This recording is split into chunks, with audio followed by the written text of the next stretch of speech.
quadro. Quando eu penso ali na elaboração de um artigo científico, o que é esse artigo? Ele é um estudo científico completo que permite ao leitor o conhecimento do teor da pesquisa, uma vez que descreve a metodologia utilizada e também os resultados obtidos. Então, quando eu elaboro um artigo, tudo isso tem que estar muito bem definido, muito bem explicado, né? Qual que foi a metodologia que eu utilizei para o desenvolvimento desse meu artigo? De que forma eu coletei meus dados? De que forma eu analisei esses dados? Quais são os resultados que eu encontro com essa análise? Então, o artigo ele é um trabalho completo, ainda que com dimensões reduzidas. Então, se a gente pensa, por exemplo, num trabalho de conclusão de curso que tem 40, 50, 60 páginas, um artigo as revistas balizam ali, normalmente ele tem entre 15, 18, alguns menos, um pouquinho mais. Mas ele é um trabalho que é reduzido, mas não é por isso que ele é um trabalho incompleto. Ele apresenta todas as características ali que são solicitadas no desenvolvimento de um trabalho acadêmico. Voltando. Então, a norma da BNT que me diz como eu devo elaborar esse artigo é a norma 6022 de 2003. Então, ela me apresenta ali todos os elementos que devem ser contemplados. Normalmente, as revistas elas apresentam normas próprias, então não adianta eu já, previamente formatar o meu artigo, porque eu vou precisar seguir a norma da revista. E aí ele pode ser um artigo original, né, que é aquele que apresenta temas e abordagens originais, ou pode ser um artigo de revisão, que é aquele artigo que resume, analisa e discute informações que já foram publicadas. O artigo científico, então, ele pode ser decorrente de um projeto de pesquisa, e aí eu penso, então, na aplicação do método científico para a sua elaboração. E na sua formatação, ele não possui capa nem folha de rosto, com exceção quando eu apresento ele em disciplinas. Então, quando eu vou formatar um artigo, por que ele não tem nem capa nem folha de rosto? Porque ele é um elemento que vai constituir a revista. Então, ele é uma parte da revista. A capa e a folha de rosto são da onde? São da própria revista. A exceção é quando eu apresento na finalização de uma disciplina, por exemplo. Então, a professora de metodologia científica solicitou para a finalização da disciplina a elaboração de um artigo sobre um tema específico. Aí eu preciso apresentar a capa, que é necessário para a minha identificação, e preciso apresentar também a folha de rosto, que também traz elementos essenciais ali na identificação do trabalho. Mas quando eu penso na elaboração de um artigo, então, de acordo com as normas da BNT, existem ali alguns elementos que têm que ser apresentados. E aí, o que a gente precisa se lembrar? Que tem os elementos que são obrigatórios e tem os elementos que são opcionais. Você consegue agora visualizar o esquema que nos apresenta esses elementos, né, os textuais e os pós-textuais. Então, esse aqui é o exemplo, né, dos elementos de um artigo que deve ser feito com base no quê? Com base nas normas da BNT. Então, como elementos pré-textuais, ele tem que apresentar título, o título ele tem que ser objetivo, apresentar, ser ali de acordo com o conteúdo a ser trabalhado, nome do autor ou dos autores, pode ser escrito por mais de uma pessoa, resumo na língua do texto. Aí, quando eu penso no meu resumo, tem que lembrar de todas aquelas características que um resumo tem que ser. Então, o resumo ele tem que ser objetivo, tem que ser coeso, tem que ser coerente, conciso, etc. E aí eu apresento as palavras-chave também na língua do texto, que são aquelas palavras-chave aquelas palavras que ajudam a identificar o quê? O conteúdo que eu vou desenvolver no decorrer do meu trabalho. Depois eu apresento meus elementos textuais. Introdução, então falo, contextualizo a respeito do meu tema. O desenvolvimento, e aí eu posso apresentar diversos subtópicos, subitens ali dentro, respeitando a quantidade de páginas solicitada, né? Metodologia, então, de que forma eu desenvolvi esse trabalho? resultados e discussão. O que eu encontrei com o desenvolvimento desse trabalho e de que forma eu interpreto, eu converso com esses dados. E conclusão ou considerações finais, aonde eu cheguei com o desenvolvimento da minha pesquisa. Depois eu apresento ali os meus elementos pós-textuais. E aí nos elementos pós-textuais eu preciso apresentar título e subtítulo em língua estrangeira e resumo e palavras-chave também em língua estrangeira. São elementos obrigatórios que devem ser apresentados e ser correspondentes exatamente àquilo que foi escrito em português. Notas explicativas são informações que servem para acrescentar dados ou alguma explicação que foi dada no texto. É um elemento opcional. Referências, elemento obrigatório que eu tenho que elaborar de acordo com a norma lá da BNT, e o apêndice e os anexos também são elementos opcionais, podem ou não ser apresentados no decorrer do meu trabalho, no decorrer do meu artigo. Trabalho com coleta de dados. Então, quando se coleta dados para pesquisa, é preciso explicar ao leitor como isso foi feito, quais foram os procedimentos para a coleta desses dados.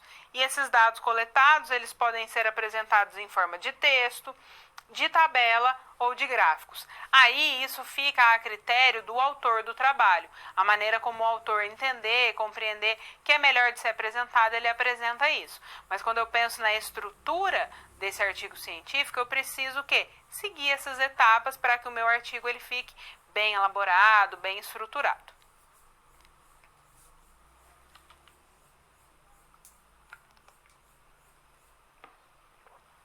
Eventos científicos.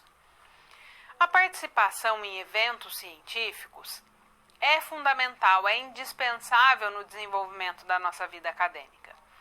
Quando nós participamos de eventos científicos, nós estamos ampliando a nossa visão de mundo.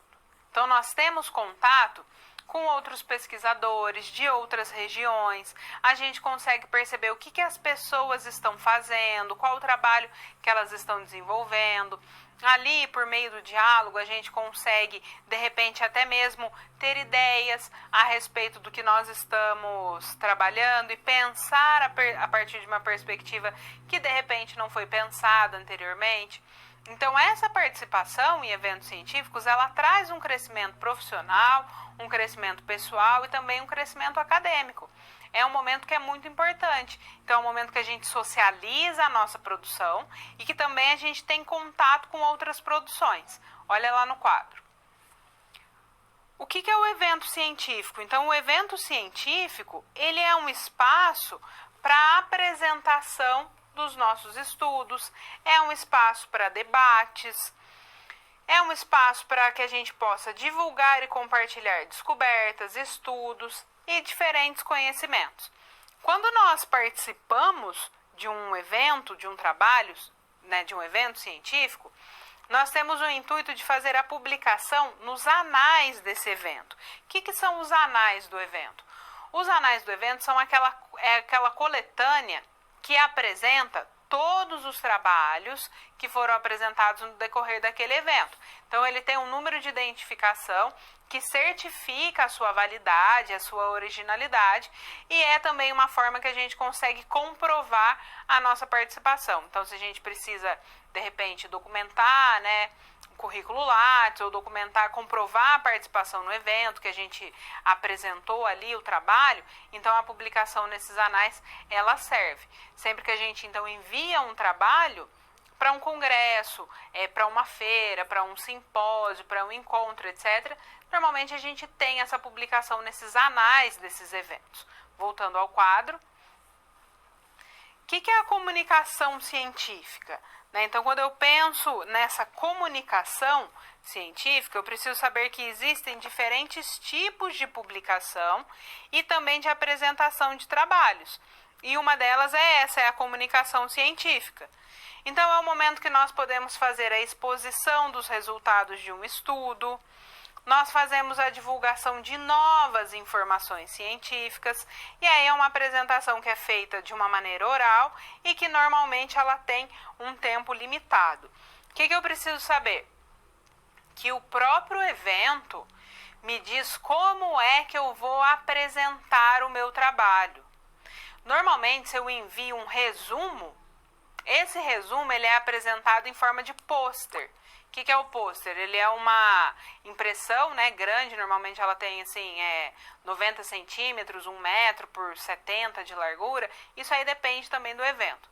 Em que você coloca todas as informações do seu trabalho. Aí o pôster ele fica exposto, tem um momento ali da comunicação e os avaliadores eles caminham entre aqueles pôsteres que estão expostos e pedem explicação para o autor do trabalho. Essa é uma forma de apresentação do pôster, ou então ele pode ser apresentado também em uma sala específica que o autor vai lá, expõe e apresenta o pôster e depois tem um debate. Ou então a apresentação ela é feita de que forma? De uma maneira oral. Né? E aí isso é estabelecido também, tem um tempo pré-estabelecido, 10, 15 minutos, em que o autor ele apresenta o seu trabalho e depois tem uma discussão ali na sala, uma conversa a respeito daqueles trabalhos. Tudo isso é apresentado nas normas do evento. Né? Então não preciso ficar preocupado pensando de que forma que eu vou fazer, de que forma que vai ser melhor, porque o próprio evento me fala, olha, a apresentação é por meio de pôster, apresentação oral com máximo de 10 minutos, depois acontece o debate. Por isso que é importante que eu faça o quê? Que eu leia as normas, que eu procure saber como é que esse trabalho precisa ser feito. E aí existem diferentes tipos de eventos acadêmicos e de eventos científicos que eu posso participar. Olha lá no quadro. Então eu posso participar, por exemplo, de congressos, de convenções, simpósios, fóruns, conferências, palestras, jornadas, encontros, etc. Esses eventos, eles podem ser eventos internacionais, podem ser eventos nacionais, podem ser eventos regionais ou ainda eventos locais. Isso aí também independe, né, da abrangência desse evento. E aí a apresentação pode ser por meio de um painel. O que é o painel? Né, a reunião de várias pessoas especializadas que vão expor as suas ideias sobre um determinado assunto diante de um auditório de uma maneira ali mais informal, mais dialogada. Nós temos também as sessões de comunicação ou a apresentação dos pôsteres, né, as sessões de comunicação, que é aquele momento que você faz uma apresentação oral, dialogada do seu trabalho, ou você apresenta o pôster. O próprio evento fala pra gente o que a gente tem que fazer, como que a gente estrutura esse nosso trabalho. E o paper ele também é uma produção acadêmica, uma produção científica. Olha lá no quadro. Quando eu falo a respeito do paper, ele é uma forma de apresentação e de publicação dos trabalhos. Então, é o momento que se faz uma síntese de uma comunicação oral. É um texto que tem o resumo ou o conteúdo integral daquele trabalho. Tem a finalidade de publicação nas atas ou nos anais, para que fique ali registrado. Então, o paper ele pode ser entendido também como um ensaio. E ele tem o quê? O objetivo de estimular o aprofundamento em um determinado assunto. Então, se faz a exposição das ideias do autor, ele segue uma metodologia específica e faz a proposição de um problema e, consequentemente, apresenta a sua solução. O que é que eu preciso saber a respeito dos eventos científicos? Que a participação no evento, independente do tipo do evento, é muito importante. Ela amplia minha visão de mundo, ela faz com que eu tenha maior contato, maior familiaridade com diversos tipos de produção e com outros autores, para que eu consiga também até mesmo repensar a minha própria produção acadêmica e científica.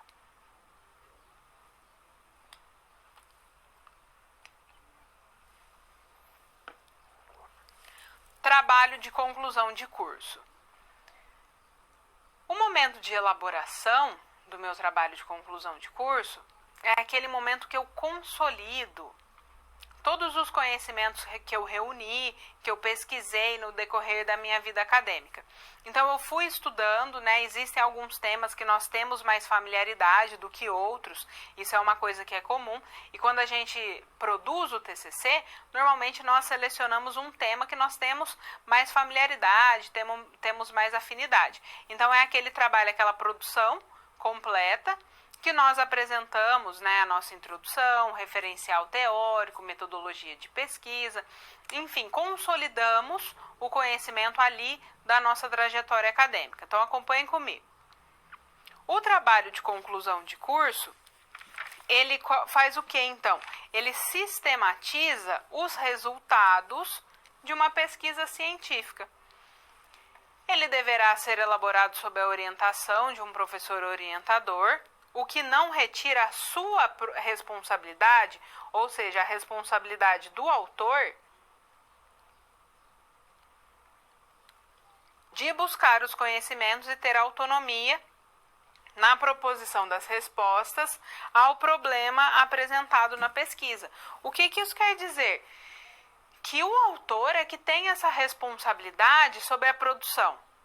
O professor orientador, ele caminha junto com a gente, ele vai nos dando o quê? Ele vai nos dando direcionamentos, vai nos indicando o caminho, olha, faz essa leitura, pense uma estruturação de uma outra forma, reorganiza aqui essa parte do texto que não está muito claro.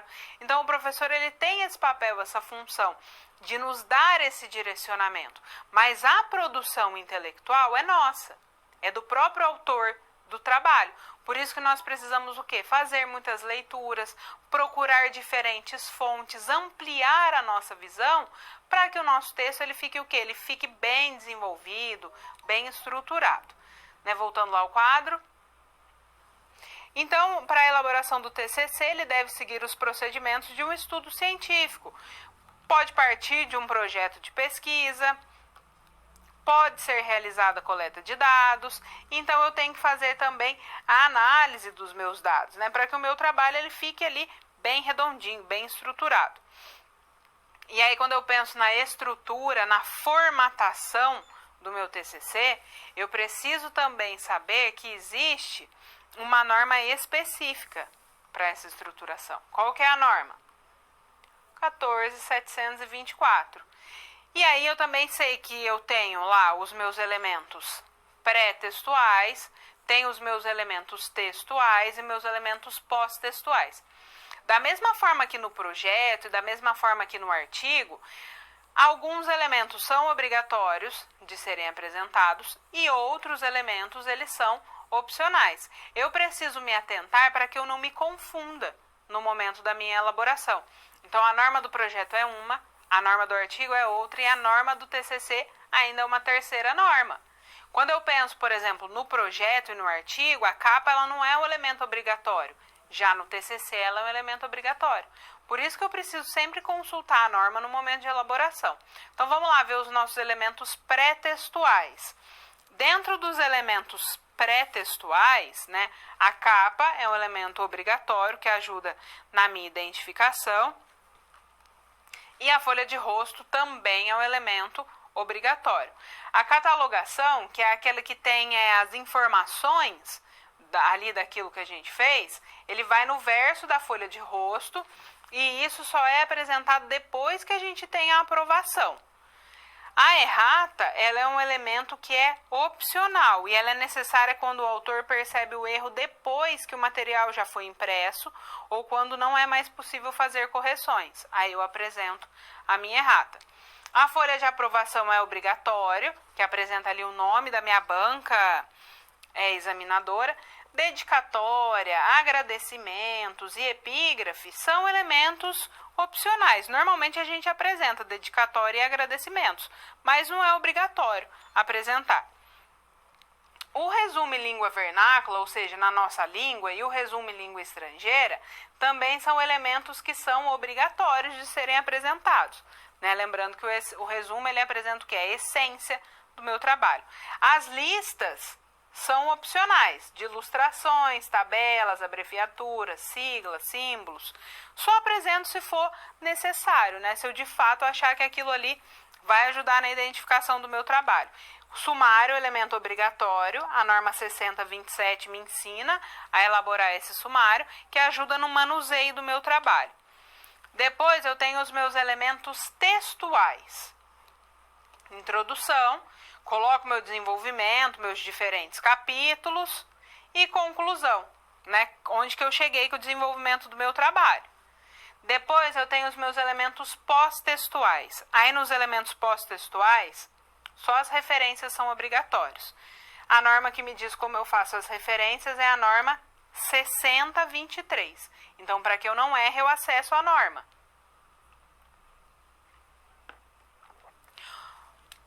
Glossário, apêndice, anexo e índice são elementos opcionais. Então, o glossário, ele é o quê? Ele é uma lista em ordem alfabética de termos desconhecidos. Se eu tiver utilizado muito isso no meu trabalho, é bom apresentar. O que é o apêndice? Ele é um documento feito pelo próprio autor do trabalho. E aí você apresenta se aquilo for relevante, né? Se aquilo for ajudar a esclarecer algum aspecto, ou se você elaborou o instrumento de coleta de dados. O anexo são documentos feitos por outros autores, que também você apresenta também se for necessário, né? Se for necessário documentar.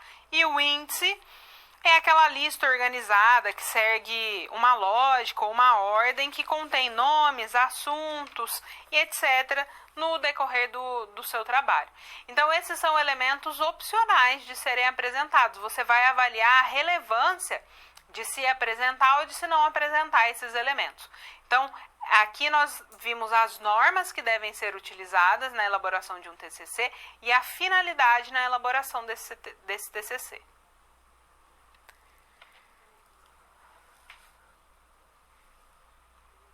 Apresentação do TCC.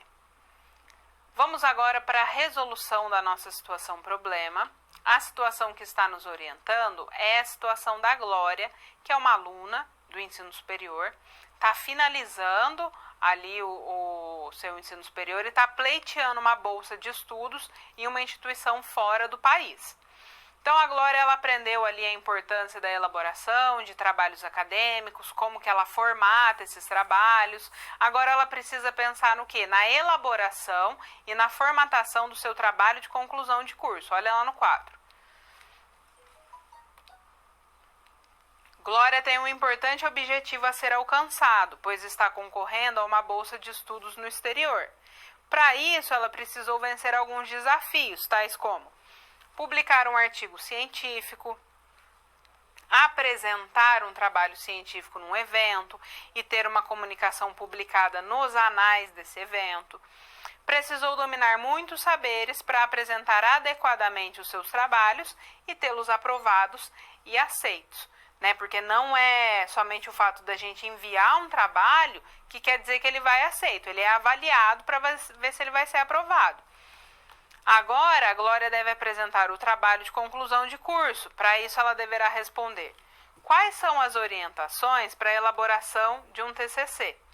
E como organizar a sua apresentação oral para a banca examinadora? Então, quando a gente pensa na elaboração de um TCC, a elaboração de um TCC, ela é o quê? Ela é uma produção que é nossa. O autor, ele precisa pensar na essência daquele trabalho, no desenvolvimento daquele trabalho. E aí a construção científica é toda nossa. Então, ela não precisa ser uma produção limitada. Para que isso não aconteça, eu preciso fazer o quê? Buscar diferentes fontes de informação. Olhar para diferentes autores que trabalham aquela mesma temática que eu, dentro daquela mesma perspectiva teórica, né? Então eu tenho que tomar cuidado com isso, para que sejam autores que falem dentro da mesma perspectiva teórica que eu, e então esse trabalho ele seja desenvolvido de uma maneira coerente, de uma maneira contundente, para que depois eu apresente para a minha banca examinadora e eu tenha a aprovação ali naquele momento de apresentação e de conclusão do meu curso de graduação. Então, de que forma a gente resolve essa situação? Acompanhe. Glória poderá responder a questão de como elaborar um TCC consultando a norma 14.724 de 2011. Lembrando o seguinte, a gente acessa a norma da BNT, mas eu preciso acessar o manual de normatização da minha própria instituição de ensino, porque as normas elas são facultativas. Então, pode ser que a minha instituição não tenha adotado aquela norma no todo. E aí, se eu seguir a norma e não seguir o manual da minha instituição, vai estar errado. Porque se eu estou inserido dentro daquela instituição, eu preciso seguir as normas estabelecidas pela própria instituição. Então, eu sempre tenho que acessar a minha biblioteca e verificar qual é a norma, qual é o manual elaborado, utilizado pela minha própria instituição de ensino. Voltando. Contudo, a norma apenas orienta a forma de estruturar o trabalho. A sua elaboração é resultado de esforço e muita disciplina e organização. Uma vez que o TCC, ele é um documento que retrata um processo de construção do nosso conhecimento científico. Então, ele é uma elaboração que vai sendo construída. Eu consigo perceber a construção desse conhecimento científico na elaboração do meu TCC. Ele é resultado de uma pesquisa científica e é a apresentação da resposta ao meu problema inicial de pesquisa. Então, eu tenho meu problema com a elaboração do meu trabalho, eu tenho a resposta desse problema. Quando eu penso na apresentação oral, ela deve ocorrer sob outro ponto de vista. Por quê? A banca examinadora ela já leu o meu trabalho escrito, ela já estabeleceu os questionamentos sobre o meu trabalho, então eu posso acrescentar algumas informações e preciso me preparar para essa apresentação. Então, se eu tenho ali 15 minutos para a minha apresentação, eu não vou apresentar 40, 50 slides, não vai dar tempo, vai ficar corrido, eu vou ficar só lendo slides, né? E também eu não vou apresentar uma quantidade muito pequena, senão eu vou acabar não contemplando tudo que é necessário de ser contemplado no decorrer do meu trabalho. E aí eu tenho que estar preparado, porque a banca vai questionar, a banca vai conversar, vai procurar saber a respeito dos meus conhecimentos, daquilo que eu construí no decorrer da minha vida acadêmica e no decorrer do meu trabalho. Pensando então em todas essas questões, a Glória ela vai conseguir elaborar um bom TCC e vai conseguir ter aprovação ali no final, na conclusão do seu curso.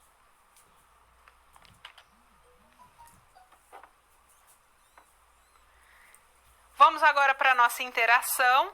Então, nós vamos realizar o nosso Kahoot, né? Nós já temos aí algumas pessoas conectadas. Então, vou dar mais um tempinho para que você se conecte, né? Você vai acessar aí, www.kahoot.it, vai entrar com o Game PIN 9430606 e vai esperar um pouquinho que já já a gente começa a nossa atividade.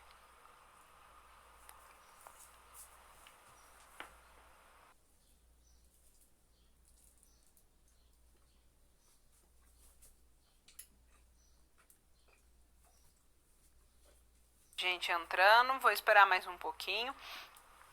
E olha só, você vai responder então 4 questões, 2 questões referentes à nossa aula de hoje e 2 questões referentes à nossa aula de número 3, que aí você já vai também retomando, recordando aí alguns assuntos que nós trabalhamos no decorrer da nossa aula.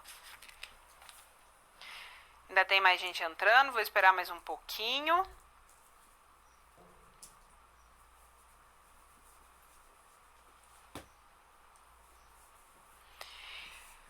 Tô vendo aqui a interação. Vou mandar um abraço para os alunos de agronomia lá de Sinop, no Mato Grosso. Grande abraço, pessoal. Muito bom vocês estarem participando, estarem conectados.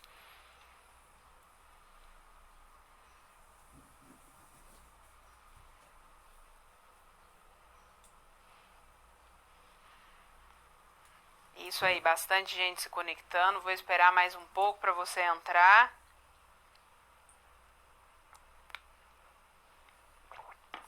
Muito bom ver que tem bastante gente participando da nossa aula.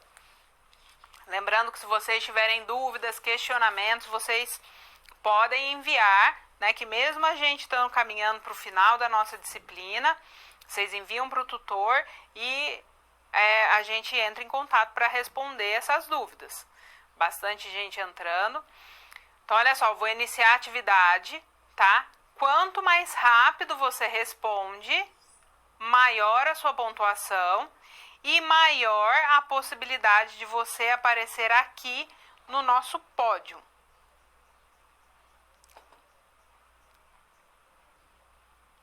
Então vamos lá, vamos começar, tá bom? Você consegue entrar mesmo eu tendo iniciado a atividade.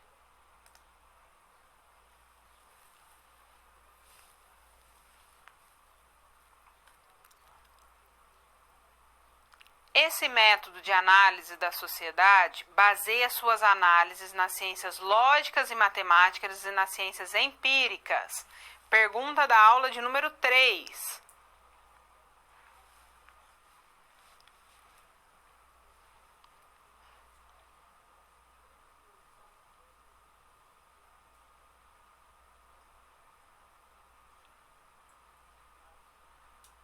Acabou o nosso tempo e a grande maioria errou. Olha só, pessoal. O positivismo é que baseia suas análises nas ciências lógicas e matemáticas e nas ciências empíricas. Lembra que o positivismo ele pauta suas análises nas ciências naturais e ele pensa numa perspectiva de objetividade para conseguir responder aos problemas? O empirismo aqui, na verdade, ele era uma pegadinha. Quando a gente pensa nesse empirismo, ele é pertinente ao quê? Ao senso comum. Então, por isso que não podia ser o empirismo. Vamos ver como é que ficou o nosso pódio. Na primeira, vocês já não atentaram muito, hein? Então, a gente tem a Ellen, depois o Pedro Henrique, 002, Rodrigo e Júnior. Bastante atenção que a próxima pergunta também é da nossa aula de número 3, hein? O que é um modelo ou um padrão que serve para orientar o desenvolvimento de uma análise ou reflexão? Falamos bastante disso na nossa aula de número 3.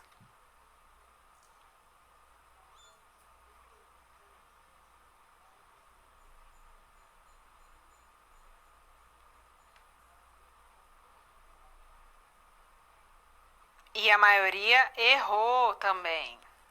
A maioria marcou aqui o iluminismo, mas o iluminismo ele não é um modelo, ele não é um padrão. O iluminismo ele foi um momento, um movimento de mudança da sociedade. Ele foi aquele movimento de mudança na concepção, na forma de pensar, de interpretar, de compreender a sociedade.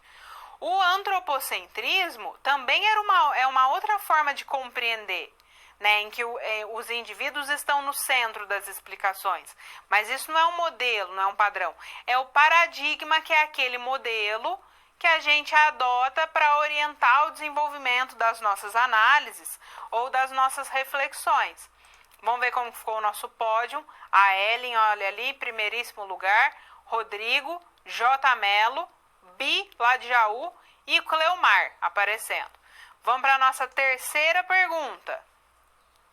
Uma citação direta de até 3 linhas deve ser feita. Então, presta atenção, hein? Uma citação direta, curta. Uma citação de até 3 linhas.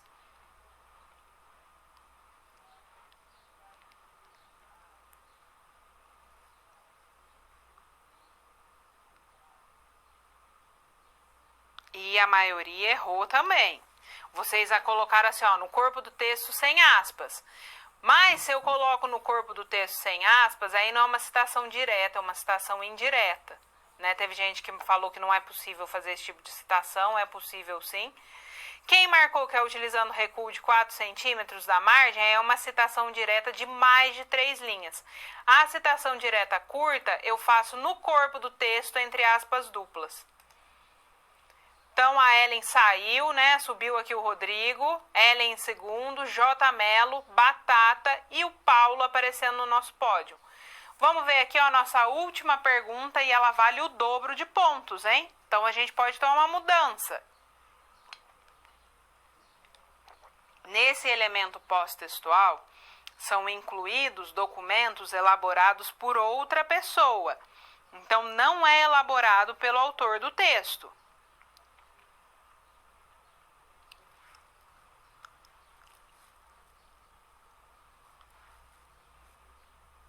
Agora sim, a maioria acertou, É o anexo.